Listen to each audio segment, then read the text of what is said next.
I just got this comment on my blog. I was considering using WordPress for a new blog, but $13 a year for mapping a domain seems high. Why is there even a fee at all? Are you serious? It's $13. Hey, what's up? It's Derek Halpern. Focus on building your audience, build a good product. We're just filming everything. Come take a look.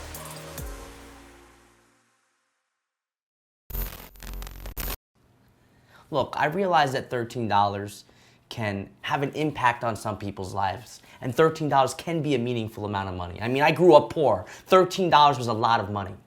But if you're about to start a business and you're concerned about spending $13 on your domain name for a web business, you need to not start that business. You need to go get a job or a second job. You need to save up some money so you can actually invest in making sure that you do this business the right way. As an example, you might be wondering, what is a good thing to invest in? Well, I always invest in three things. I invest in basic infrastructure.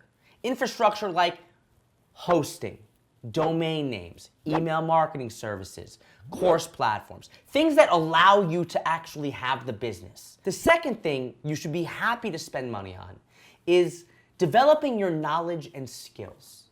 And the reason why I say this is because this is like half, not even half of the books that I own and that I've read. I take books, I take courses. I buy courses every year. I actually set aside money purposely to just buy courses. I tell myself that here's how much money I'm gonna spend this year on courses, and I spend it. There are so many people out there that spend an inordinate amount of time trying to figure things out. And what ends up happening is they put themselves in this position to be super stressed out about their work. And when you're trying to figure everything out on your own, you end up wasting more time than you need to waste. And that's why I always tell people, if you don't have the money just yet, it's okay.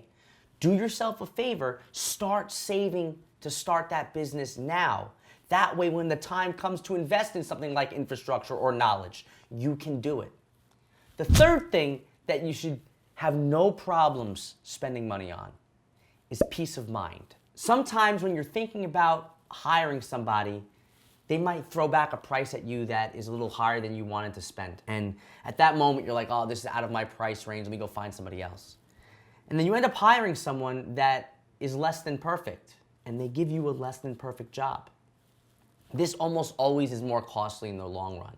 I remember hiring a designer that cost a few $1,000s, and they put together a great design for me. When they were finally done, it just was unusable. I couldn't use the design at all. Now you would think I learned my lesson. I didn't learn my lesson, because I did it again. Until finally I decided to go find the guy that did the premium design end to end. It cost me a ton of money, but it's funny because it would have been cheaper had I just didn't hire those two people to begin with. Now, what I want to hear from you is, what are you spending money on now that you could cut back on, and why? That said, what are you spending money on right now that you should probably spend more money on? Leave a comment right now, and I look forward to hearing from you.